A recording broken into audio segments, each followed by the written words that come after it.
sumber-sumber devisa. Sebelum kita masuk ke sumber-sumber devisa, menurut teman-teman, apakah yang dimaksud dengan devisa?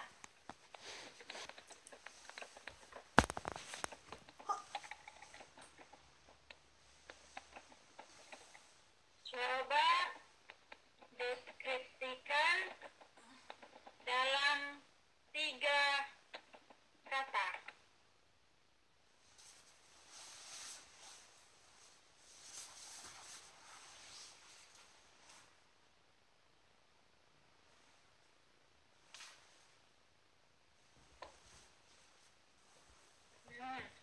Mata uang asing ya. Mas Supriyono mengatakan devisa adalah mata uang asing yang dimiliki suatu negara. Benar, ada benarnya juga.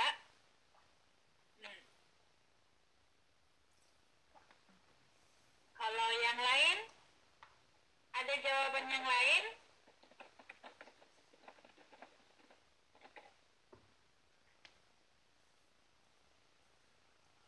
Benar. Jadi, tapi begini ya, kita harus mengerti devisa itu apa. Benar, itu mata uang asing, tapi yang bagaimana, ya. Jadi lebih lengkap lagi, devisa itu kalau teman-teman kita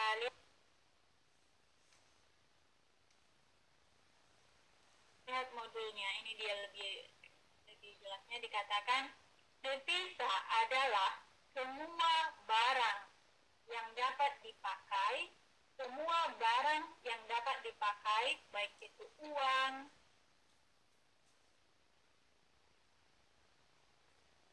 surat berharga, emas batangan, ya, wesel asing, cek, ya.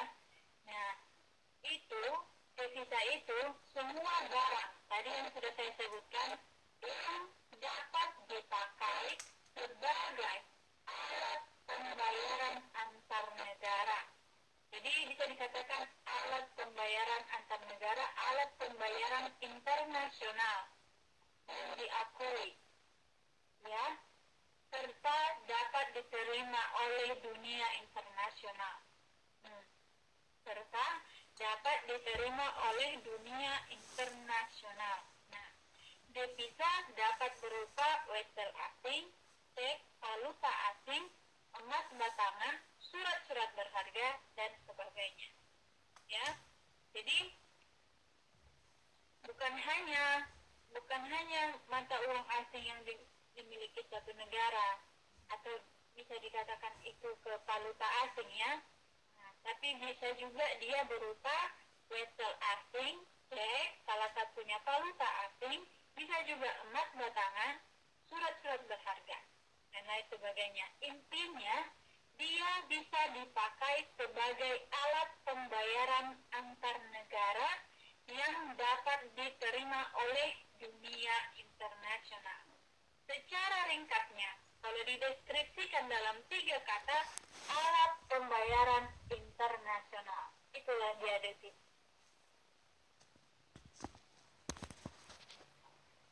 Baik itu wesel asing, cek, valuta asing, emas batangan, surat-surat berharga, dan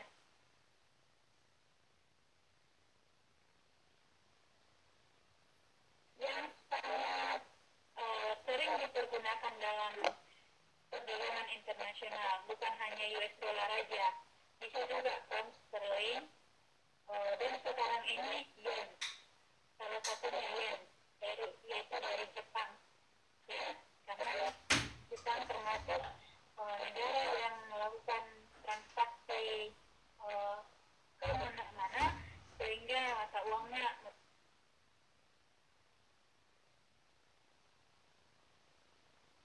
ya. Jadi fungsi utama bursa dalam mempermudah pertukaran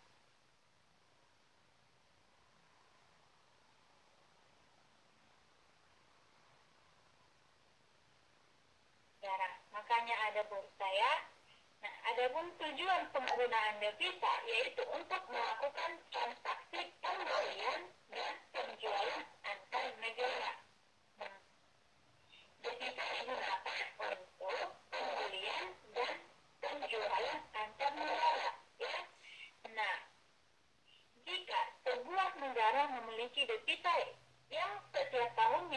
bertambah, maka kegiatan ekonomi negara tersebut dapat dikatakan berkembang. Oke? Nah, macam devisa ada dua, yaitu devisa kredit dan devisa umum. Devisa kredit adalah devisa yang dipakai untuk pembayaran impor. Tingkat devisa kredit ditentukan oleh pemerintah. Devisa umum adalah devisa yang diperoleh dari hasil ekspor atau dari jualan jasa maupun transfer.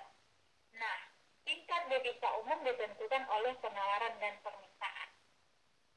Timbul pertanyaan, katanya itu ya, BNI itu sebagai pahlawan devisa. Nah, menurut teman-teman, kenapa BNI itu dikatakan sebagai pahlawan devisa? Pasti karena teman-teman BNI mengembangkan devisa, ya kan? Caranya bagaimana? Nah, itu dia pertanyaannya. Nah, dari cara itulah makanya dia dikatakan pahlawan devisa. Ayo, silakan. Menurut teman-teman, biar saya ketik ya, semua bisa.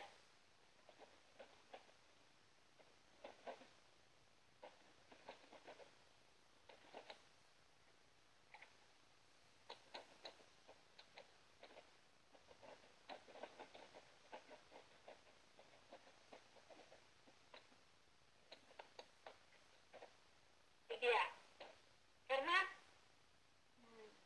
memang benar mereka merupakan pahlawan devisa. Teman-teman semua ini adalah pahlawan devisa. Tapi kenapa? Jadi kita bisa tahu jelas seluk-beluknya kenapa itu dikatakan pahlawan devisa.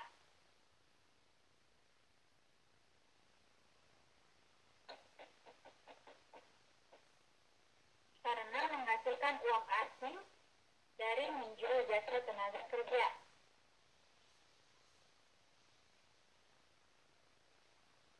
Nah, oke. Jadi kita sekarang membahas aliran mata uang asing tersebut.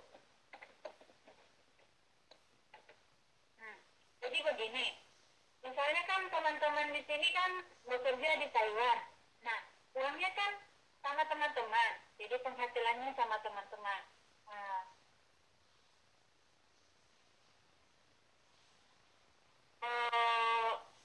Mereka yang ini yang misalnya perusahaan-perusahaan ataupun ya perusahaan atau pabrik, mereka kan tidak di Indonesia.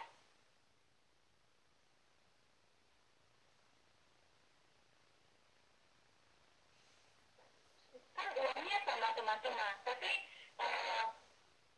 teman-teman kan di sini. Nah, kan tidak ada perbedaan devisa antara teman-teman.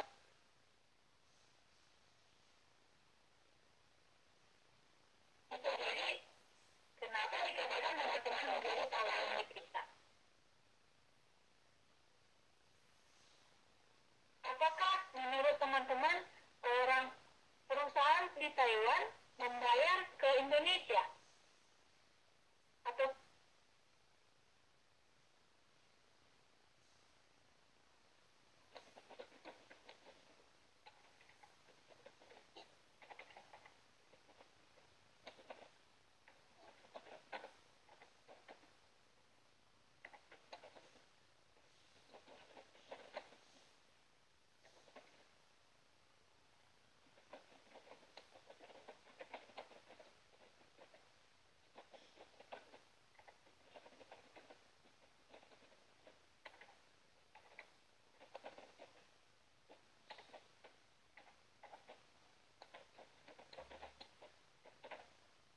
itu dia. Kan tidak. Teman-teman bekerja ke sini, teman-teman mengurus semua berkas-berkasnya, makanya sehingga teman-teman sampai di sini. Tapi tetap jasa teman-teman itu dibayarkan kepada teman-teman sendiri, bukan ke pemerintah Indonesia. Nah, kenapa teman-teman dikatakan menjadi pahlawan devisa? Nah, itu dia pertanyaannya. Sebenarnya benar. Cuman ada banyak orang menganggap bahwa teman-teman itu bekerja di Taiwan ini sehingga orang Taiwan ini bayar ke pemerintah Indonesia. Bukan di situ dia sisi pahlawan depisanya. Benar, tapi bukan di situnya. Kalau benar bukan di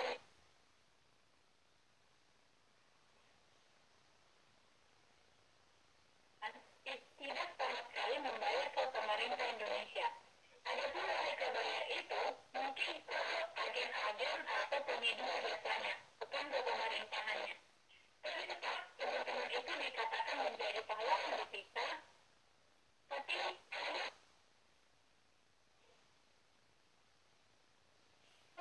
nah, yang dimana teman-teman secara tidak langsung menyumbangkan devisa kepada negara Indonesia. Walaupun sebenarnya teman-teman itu tidak memberikan dan pemerintah Taiwan ataupun pengusaha-pengusaha di Taiwan tidak memberikan uang kepada pemerintah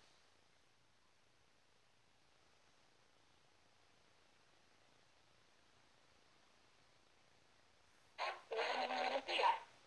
Nah, disitulah ada pemasukan devisa. Karena bagaimana? Ya, ada yang tahu tidak?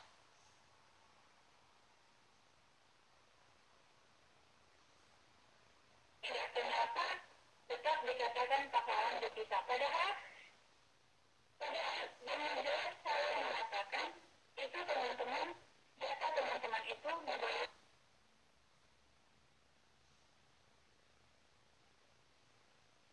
Ini pun di sini mungkin ya. Walaupun ada di Indonesia, eh, yang jelas itu bukan ke pemerintah Indonesia. Jadi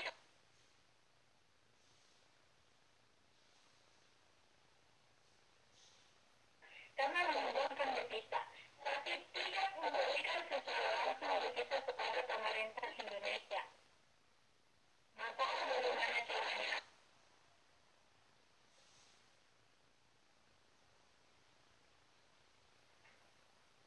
Maksudnya apa saudara?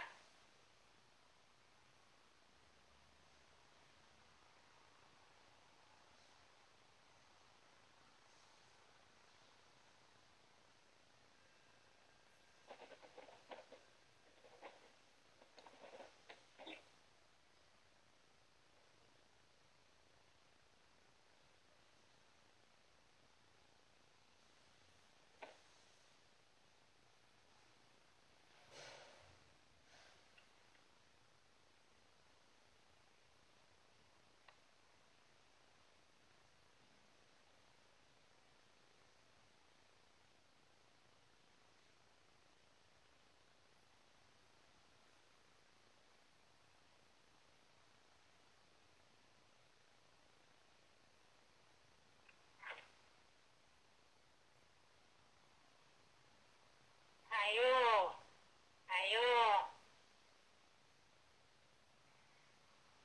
Tidak bagus ya? Oke. Jadi begini. Kalau begini sudah bagus Mbak Eva, suara saya sudah jelas. Jelas tidak Mbak? Mas Supriyono masih bisa dengar suara saya tidak? Mbak Carmila dengar suara saya tidak? Dan Mbak Praharsini nih, dari tadi nggak ada ininya, nggak ada suaranya. Atau hanya ini aja, hanya klik. Berisik. Berisik. Hmm. Bentar Mbak. Nggak jelas ya. Untuk Indonesia. Bukan.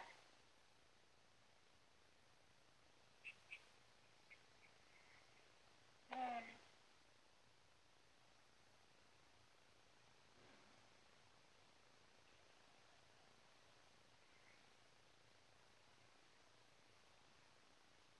Cek, cek.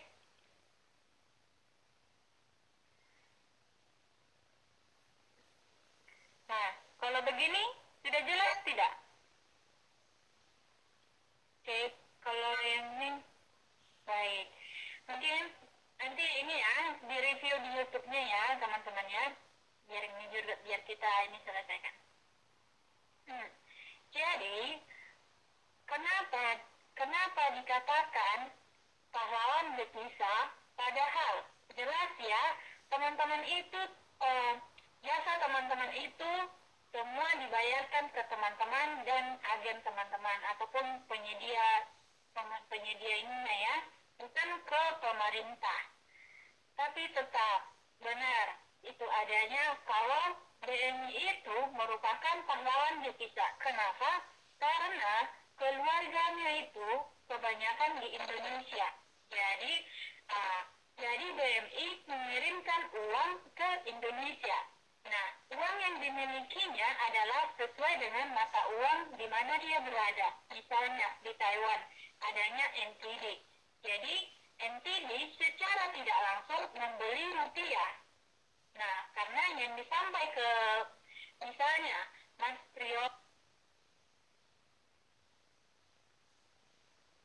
di Indonesia. Jadi Mas Priyono mau mengirim uang ke anaknya. Nah, secara tidak langsung Mas Priyono membeli rupiah, ya kan? Karena tidak mungkin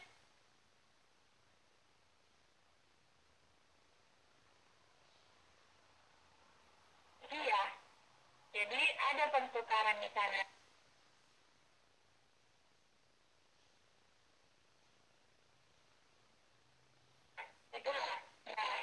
Itu salah satu contoh.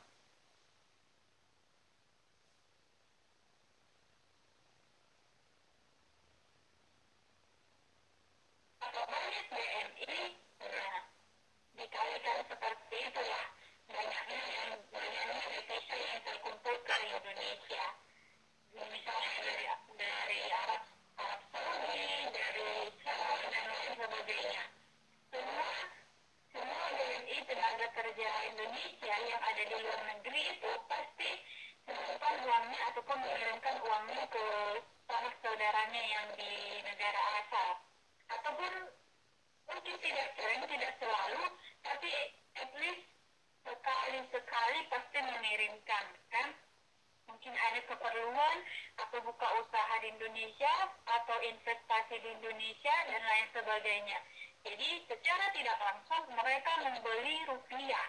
Nah, disitulah perannya mereka menjadi pahlawan devisa yang menyebabkan masuknya devisa, bertambahnya devisa ke Indonesia. Dari situ dia caranya. Bukan saat mereka bekerja, jadi perusahaannya membayarkan ke pemerintah. Tidak, di situ tidak ada dibayarkan ke pemerintah. Jadi jasa teman-teman itu dibayarkan ke teman-teman, mungkin ada agennya. Nah, teman-teman sudah mendapatkan uang NTD misalnya di Taiwan, jadi saat teman-teman mengirimkan ke Indonesia, disitulah teman-teman menambah devisa kita, karena teman-teman secara tidak langsung membeli rupiah pada saat melakukan transfer. Karena teman-teman bisa lihat di sini di alinea kedua dari devisa. Nah, jadi devisa umum adalah devisa yang diperoleh dari hasil ekspor atau dari penjualan jasa maupun transfer. Jadi dari transfer inilah teman-teman dikatakan menjadi pahlawan devisanya, ya. Ingat, bukan saat jasa teman-teman itu dibayarkan ke pemerintah, tidak. Jasa teman-teman itu dibayarkan kepada teman-teman sendiri, karena itu merupakan hak teman-teman sendiri, ya. Oke, sampai di situ jelas tidak? Kalau tidak jelas silakan di ini ya, langsung ditanyakan biar kita bahas lebih lengkap lagi. Jadi ini dia sumber-sumber devisa, ya. Yang pertama, penyelenggaraan jasa-jasa. Jadi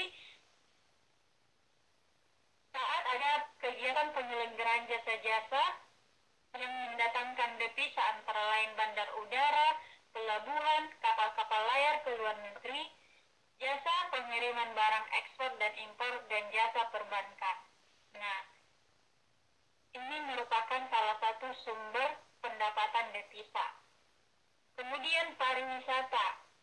Jadi sumber devisa dari sektor pariwisata adalah datangnya para wisatawan asing ke Indonesia. Jadi para wisatawan asing tersebut menukarkan uang negaranya. Jadi ini bisa dinamakan valuta dengan uang rupiah. Jadi valuta asing yang ditukarkan dengan rupiah merupakan devisa bagi negara kita. Oke? Nah, kemudian hadiah atau bantuan luar negeri. Ini jelas ya, saat orang dari luar negeri memberikan bantuan kepada kita. Jadi dengan demikian Indonesia tidak perlu mengeluarkan devisa untuk membeli barang-barang yang diperlukan.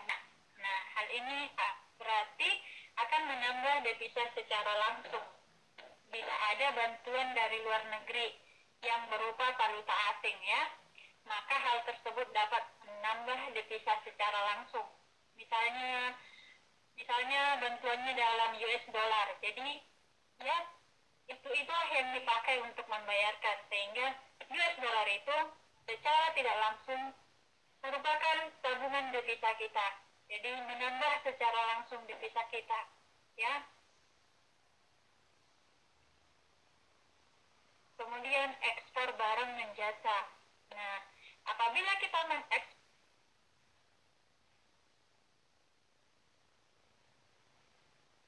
mendapatkan bayaran dari negara tersebut dalam bentuk devisa, benar ya?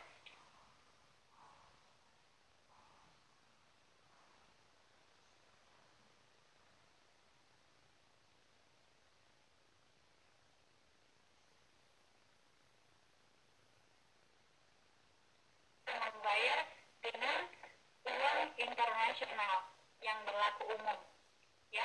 Jadi itulah yang dinamakan devisa. Bertambah devisa kita, ya, maka semakin besar devisa didapatkan.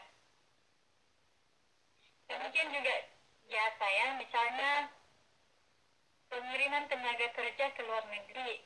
Mereka dapat menambah devisa negara karena mereka dibayar dengan mata uang negara tempat mereka bekerja, ya.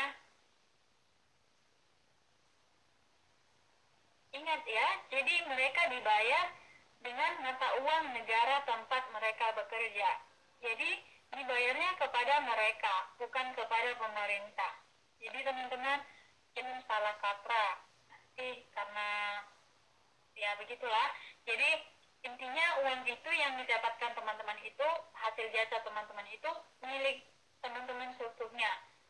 Jadi saat teman-teman itu mengirimkan ke Indonesia kepada sanak saudara, disitulah terjadi devisa, penambahan devisa. Itulah teman-teman sebagai pahlawan devisa. Jadi kalau misalnya teman-teman itu bekerja di Taiwan dan boros di Taiwan, ya, menghabiskan yang didapatkan selama di Taiwan, tidak mengirimkannya ke Indonesia, di situ teman-teman bukan termasuk pahlawan devisa, karena tidak ada masuk uang NTD kepada rupiah ke Indonesia. Jadi kalau tidak masuk uang NTD kepada Indonesia, jadi tidak ada pemasukan devisa, ya.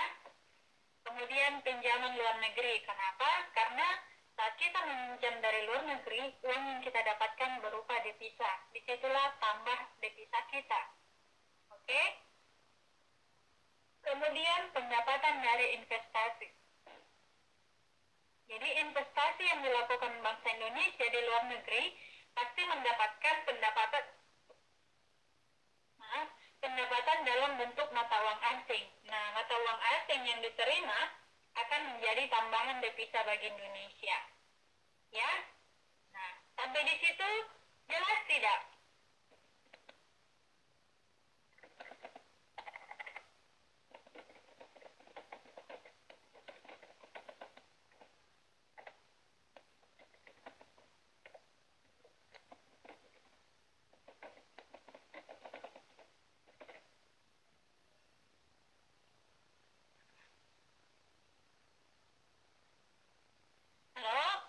Sampai di situ sudah jelas dari mana sumber-sumber devisa datang? Sudah jelas? Halo? Tidak ada suara? Halo? Bisa dengar suara saya?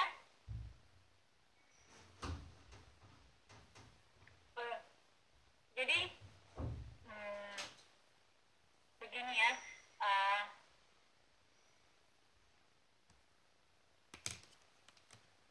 Halo teman-teman, bisa dengar suara saya tidak?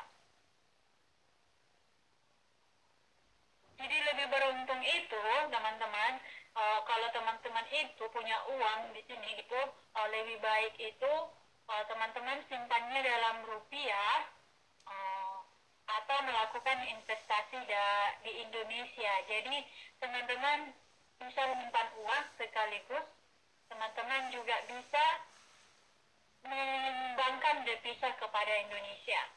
Apalagi kalau di Taiwan itu sendiri ya, mereka sangat welcome kepada orang yang datang ke Taiwan, khususnya kepada BNI tenaga kerja yang ada di Taiwan.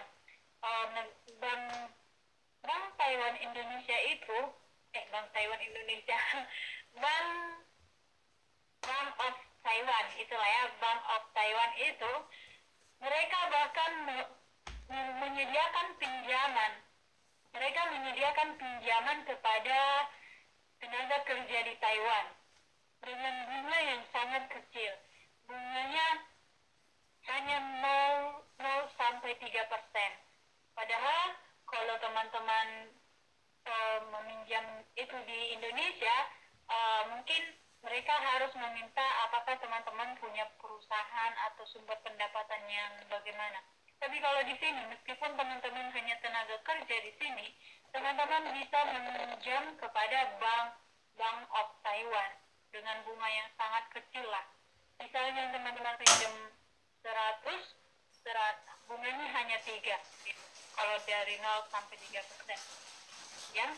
Nah, kalau kita pintar lah ya, maksudnya kita bisa melihat peluang, bisa saja kita meminjam terus kita berinvestasi di Indonesia. Nah, selain kita berinvestasi, kita ada pendapatan yang akan kita dapatkan, yang kita harapkan, terus kita juga salah satu penyumbang devisa di sana.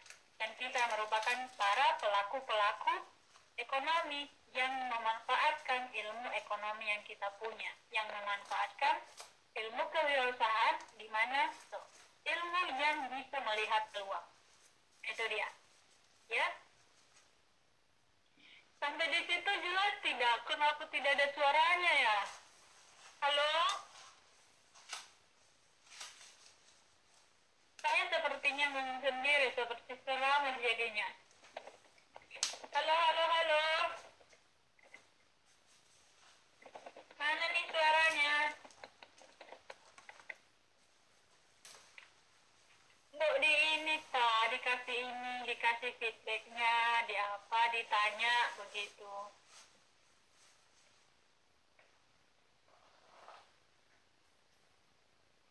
Ya. Jadi, Mas Supriyono, kalau misalnya Mas Supriyono mau buka usaha di Indonesia tapi tidak ada modal, sih Mas Supriyono bisa pinjam dari Bank of Taiwan, bisa kirim ke Indonesia. Tapi harus ada orang yang benar-benar dipercaya di sana ya, atau koleganya, atau misalnya bisnis properti ya. Bisnis properti itu sangat menjanjikan. Jadi saat kita mau memulai bisnis properti, misalnya tahun ini, 5 tahun ke depannya bisa itu terjual 2 kali lipat gitu. Jadi di sana selain kita melakukan berbisnis, ada laba yang akan diharapkan, kita juga merupakan salah satu peluang devisa. Itu. Kalau soal itu nanti, misalnya teman-teman, bagaimana sih cara meminjam modal ataupun melakukan peminjaman dari Bank of Taiwan? Nanti bisa inbox saja, nanti saya kasih tahu caranya. Jadi teman-teman sangat beruntung berada di Taiwan.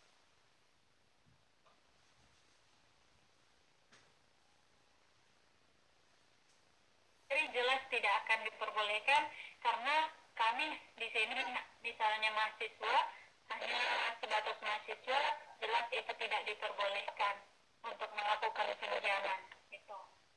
Karena sebenarnya teman-teman ya, pengusaha itu mereka belum tentu sudah punya uang sebelumnya. Mereka mengandalkan pinjaman karena orang yang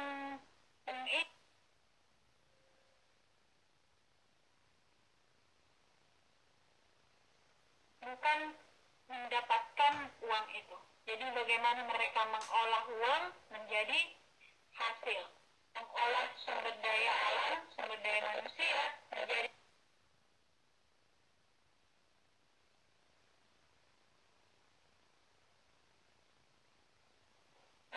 sebenarnya. Karena begitu banyak pinjaman-pinjaman yang bisa kita lihat tempatannya di mana.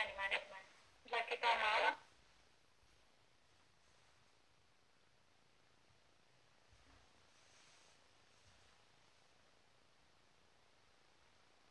hanya tahu teori-teorinya, tapi bisa kita terapkan ke kehidupan kita sehari-hari. Jadi pembelajaran kita ini bermanfaat nanti satu waktu dipakai di lapangan seperti itu ya.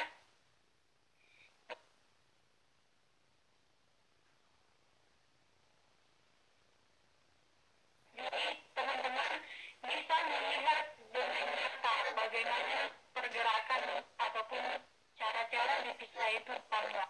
Jadi kalau ingin menambah atau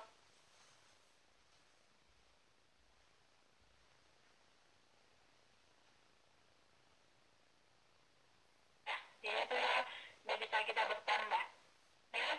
Tapi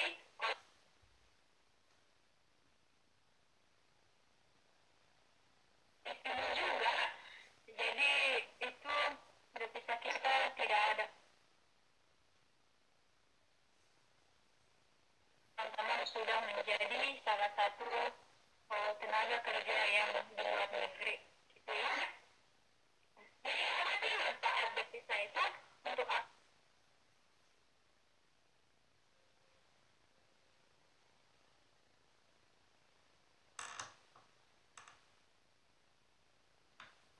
membiayai semua transaksi yang berhubungan dengan luar negeri. Jadi devisa itu tadi saya bilang secara singkatnya pembayaran, alat pembayaran internasional. Jadi itu membiayai semua transaksi yang berhubungan dengan luar negeri. Nah, pertama, membiayai barang-barang, membiayai jasa-jasa yang diterima dari luar negeri, perjalanan dinas para pejabat ke luar negeri, membiayai kantor-kantor konsulat atau militer di luar negeri, membiayai kantor-kantor kedaulatan di luar negeri, membiayai pengiriman misi kesenian dan kebudayaan ke luar negeri. Misalnya di sini ada perkenalan budaya, nah itu ada pembiayaan karena saat ada misalnya pengiriman misi kesenian akan melakukan pegelaran batik ya, perkenalan budaya Indonesia misalnya. Jadi pemerintah akan membiayai perjalanannya, biaya akomodasinya, makannya, penyewaan tempatnya dan lain sebagainya. Nah, jelas tidak menggunakan rupiah tapi menggunakan devisa ya. Kemudian membiayai kontingen olahraga ke luar negeri. Ya, saat ada pertandingan di situ juga harus menggunakan devisa, tidak dengan rupiah karena rupiah berlaku hanya di Indonesia, itu dia. Oke, membayar bunga atas obligasi dan dividen atas saham yang jual ke luar negeri. Jadi kalau sahamnya dibeli orang luar, jadi mereka pun membayarnya secara pembayaran internasional menggunakan devisa. Oke, membayar cicilan pokok utang yang terima dari luar negeri. Ya, misalnya kita tarikan dibantu dengan pinjaman. Jadi cicilan pokoknya kita bayar tentu ya dengan devisa bukan dengan rupiah. Kemudian membiayai atas kredit atau pinjaman ke luar negeri. Jadi ya. Sudah jelas ya nampaknya intinya di situ membiayai dan membayar seluruh transaksi yang terjadi ataupun yang berhubungan dengan luar negeri. Transaksi maupun kegiatan dengan luar negeri. Ya, itu dia. Yang terakhir, melihat cadangan devisa. Apa sih cadangan devisa itu? Nah, jadi cadangan devisa itu adalah sekumpulan dana yang terdiri atas mata uang kuat atau hard currency yang selalu dicadangkan oleh bank sentral. Uang kuat yang dimaksud adalah mata uang yang mempunyai tingkat likuiditas tinggi, di mana penjualannya laris seperti itu ya. Tingkat likuiditas bisa dia dicairkan atau ditukarkan, itu dia, likuiditasnya tinggi. Kalau dia tinggi berarti pencairannya cepat, itu dia ya, dan banyak diterima dalam transaksi perdagangan internasional. Jadi pencairannya cepat dan termasuk laris dalam perdagangan internasional.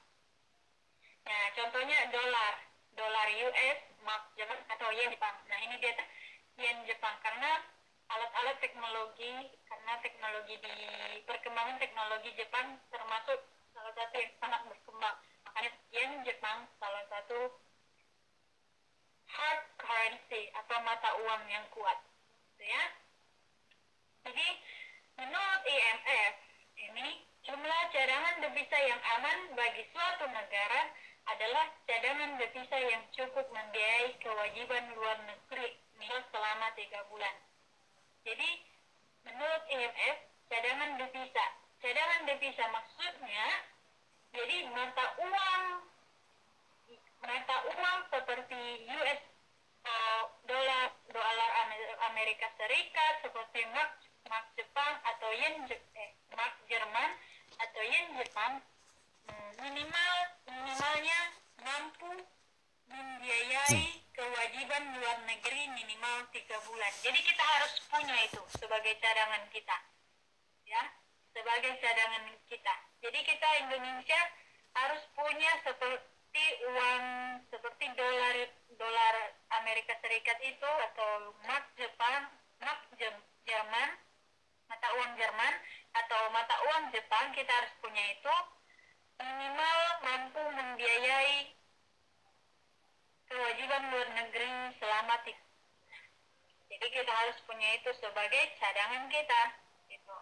Jadi cadangan devisa didapat dari selisih arus masuk dan arus keluarnya devisa.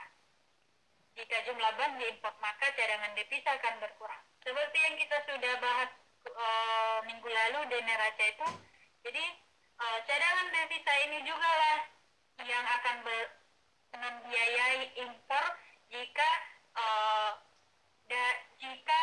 pengeluaran devisa lebih besar daripada yang sudah direncanakan atau terjadi defisit. Nah, kalau terjadi surplus, maka itu akan menambahi cadangan devisa. Ya. Nah, kalau terjadi devisa berkurang, itulah yang mempengaruhi kondisi ekonomi negara. Jadi dalam perkembangan ekonomi nasional dikenal 2 terminologi cadangan devisa. 2 terminologi. Jadi terminologi istilah ya. Ya. Jadi ada cadangan yang dikelola, diurus, dan ditata usahakan oleh Bank Sentral sesuai tugas yang dijelaskan oleh Undang-Undang Nomor 13 Tahun 1968. Kemudian, seluruh devisa yang dimiliki oleh badan perorangan lembaga, terutama lembaga keuangan nasional, yang secara moneter merupakan bagian dari kekayaan nasional.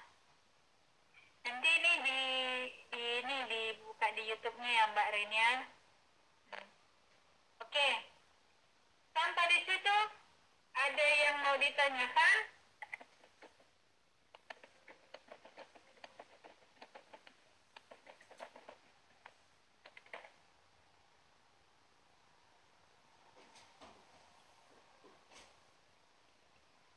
media manfaat.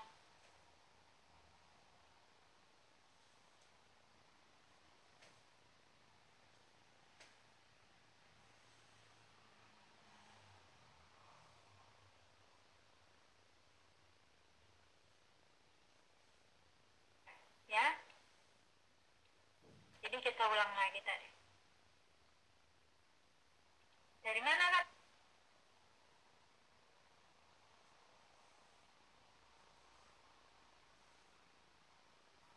Biasa pinjaman luar negeri, pinjaman dari luar negeri, dan pendapatan dari investasi. Ya. Kemudian apa manfaatnya? Untuk membiayai dan membayar seluruh transaksi ataupun kegiatan terkait dengan luar negeri. Itu dia manfaat devisa ya. Kemudian dari kita harus memiliki cadangan devisa. Cadangan devisa dalam mata uang yang kuat. Ya, mata uang yang kuat seperti dolar Amerika Serikat, seperti tadi mark Jerman dan juga yen Jepang, ya. Jadi cadangan itulah yang menjadi pembiayaan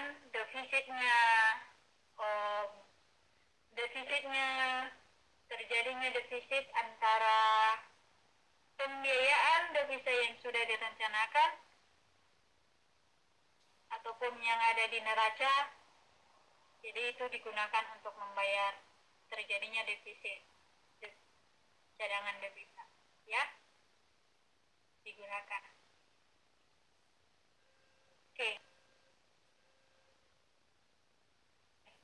Sekarang kita masuk ke analisisku. Kalau sudah tidak ada, mari kita masuk ke analisisku. Sampai di situ jelas tidak? Halo? Teman-teman, jelas tidak?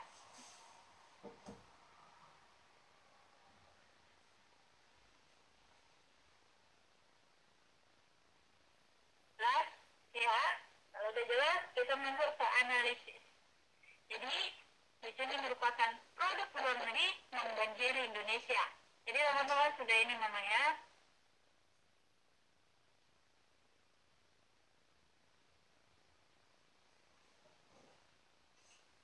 Diambil dari Kompas tanggal 30 September 2006, di mana dikatakan bahwa dalam tanggal dan perkakas pembuatan luar negeri terutama Malaysia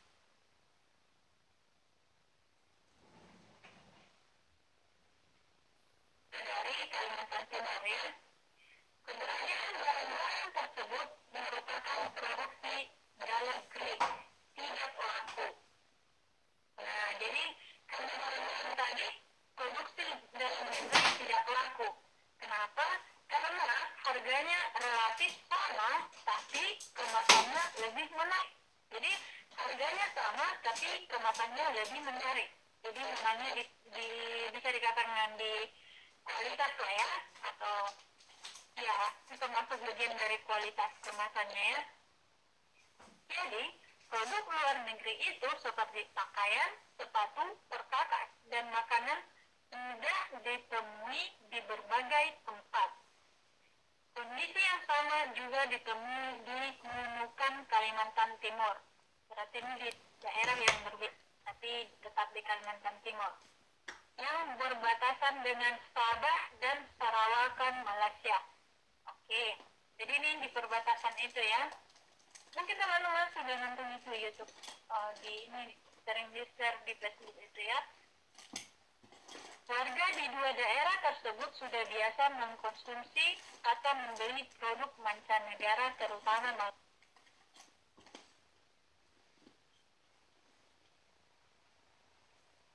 banyak dijumpai dengan harga yang relatif murah karena tidak dikenai pajak atau bea masuk. Hal ini dapat mengancam keberadaan barang dalam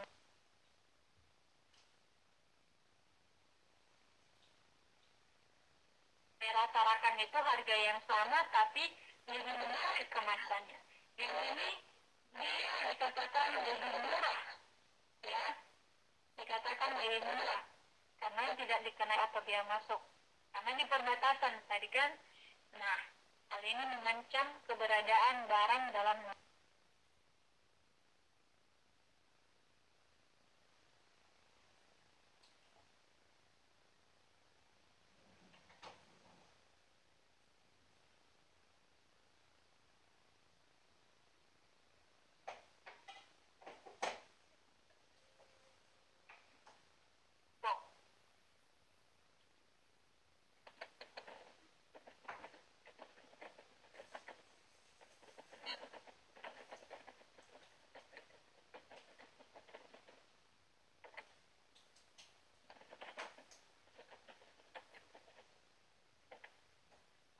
dalam dua kelompok. Jadi kelompok yang pertama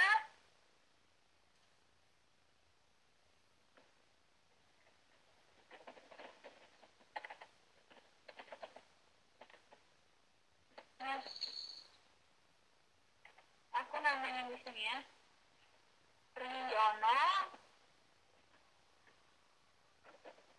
Carmila, Eva, dan Rikayani.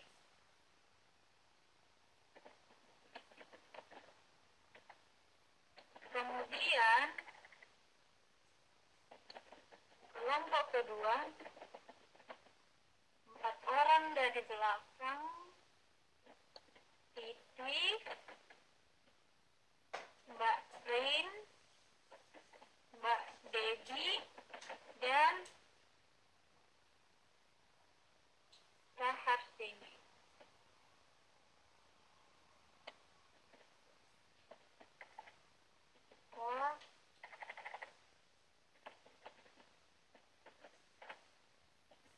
Silakan didiskusikan.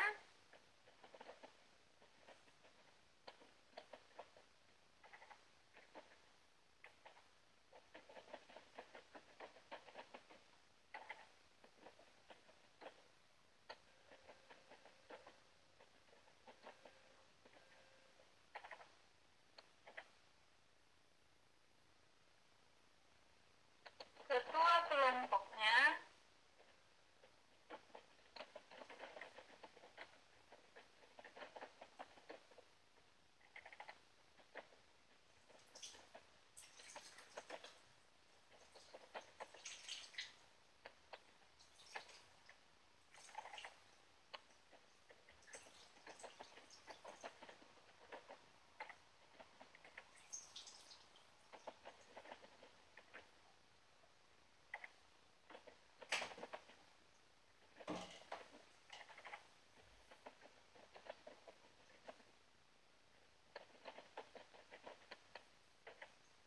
Oke?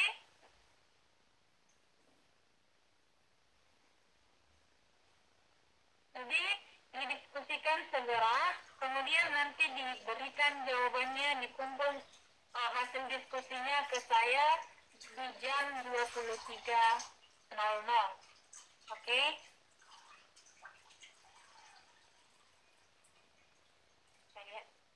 Nah, ini cara pengerjaannya dia dikerjakan secara kelompok, dibahas. Jadi ada 2 kelompok tadi. Dan kemudian ketua kelompok mengumpulkan kakak menteri paling lama. Ini bolehlah dikumpulnya paling lama pukul 23.59. Jadi ini udah paling lama ya. Nah, itu dia untuk analisisku. Jadi teman-teman harap ini benar-benar didiskusikan ya. Kemudian untuk ujian UAS-nya, kita akan adakan UAS hari Minggu malam. Jadi nanti soal akan saya upload ke Facebook grup Angkatan 3 jam 21.00. Dan saya kasih waktu 2 jam dan dikumpulkan paling lama pukul 23.00. Oke? Tapi itu nantilah dulu. Yang sekarang ini dulu, tugasnya ini dulu. Tugas kelompoknya ini ya, kumpulkan. Jadi mohon kepada teman-teman menyediakan waktunya supaya tidak melakukan ujian susulan, ya. Kalau boleh sekali ujian lah. Jadi tolong disampaikan ke teman-temannya, kita akan ujian itu hari Minggu malam, ya, Minggu malam pukul 9. Tapi kalau misalnya teman-teman, Miss jangan hari Minggu lah, tolong didiskusikan dulu dengan teman-temannya di grup. Nanti hari apa bisa saya atur lah, bisa saya sesuaikan di hari teman-teman semua bisa. Misalnya hari Minggu adalah hari libur, kami mau jalan-jalan Miss gitu. Oke? Baru kita sesuaikan tanggalnya.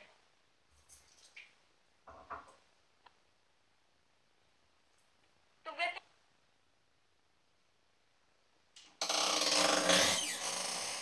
ini Mbak, tugas analisis yang ini, yang kita sudah ini Bu. Yang ini, halaman 74.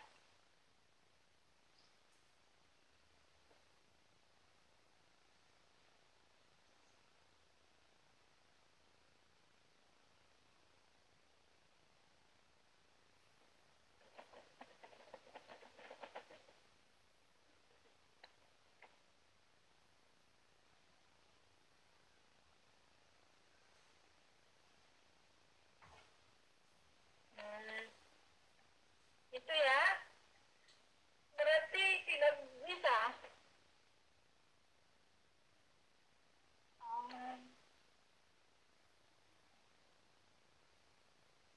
Lebih baik harinya diganti aja.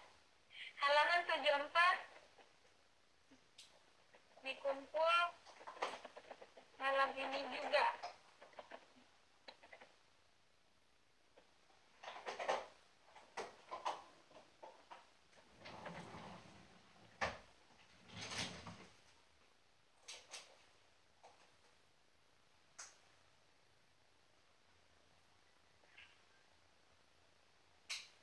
Jadi diusahakan dulu satu hari apa, baru deh. Atau misalnya nanti kalau yang tidak bisa, saya kasih tugas yang lain, bukan mengerjakan seperti itu. Kalau biasanya kan kalau soal itu, ini saya kasih lihat kok ini apanya Mbak Devi. Ini di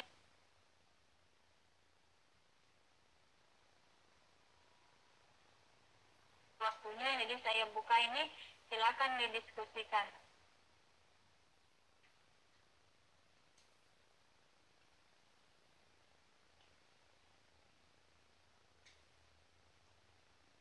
Ya, jadi nanti kelihatan semuanya.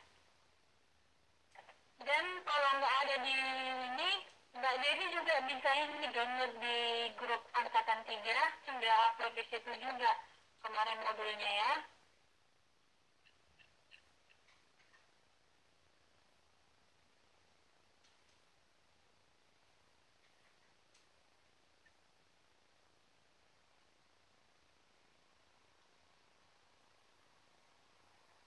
Ini dia.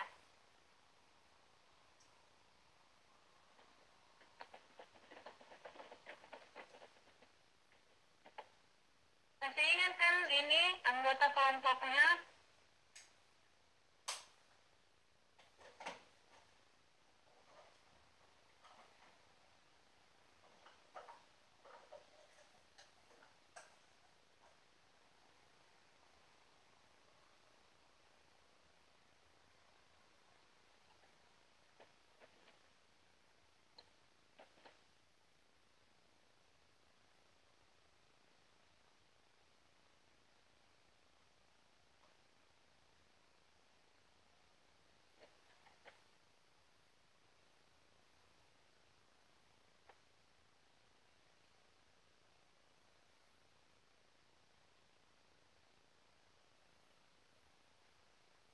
Apanya ini dua-duanya Mbak Eva?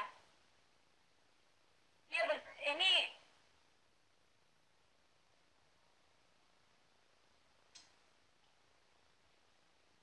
ya, berdasarkan artikel di atas, jawablah pertanyaan-pertanyaan di bawah ini. Itulah yang didiskusikan. Jadi, mengapa Anda ini menyukai produk luar negeri? Faktor-faktor apa yang mendorong hal tersebut? Itu yang pertama. Kemudian, diskusikan lagi. Kemudian apa yang perlu dilakukan pemerintah untuk mengatasi hal ini? Ya kan? Kita sudah bahas minggu lalu kan? Ada lagi bentuknya. Kemudian, dengan program cinta produk dalam negeri yang dicanangkan pemerintah, bila dikaitkan dengan warga Kaltim yang menyukai produk luar negeri.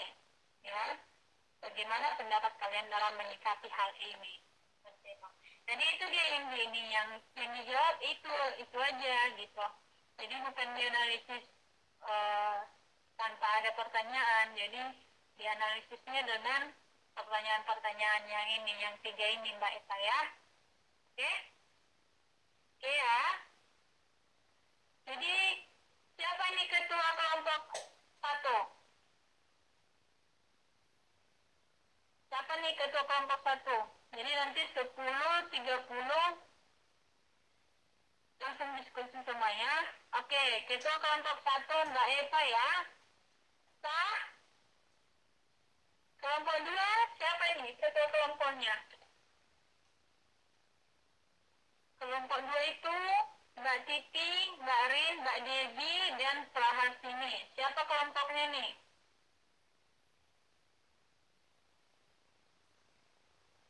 Halo?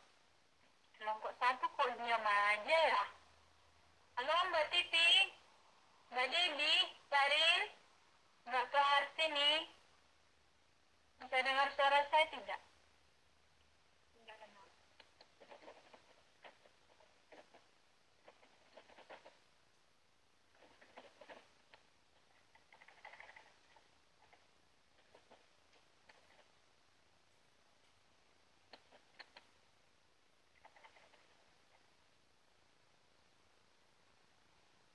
Siapa ya?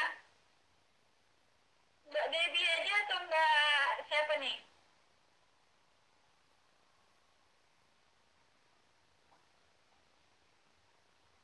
Atau Mbak Titi? Siapa nih ya?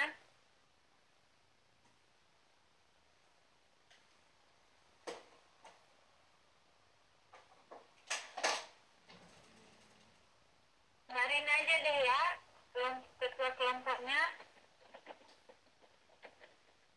Ketua kelompok 1. Aduh.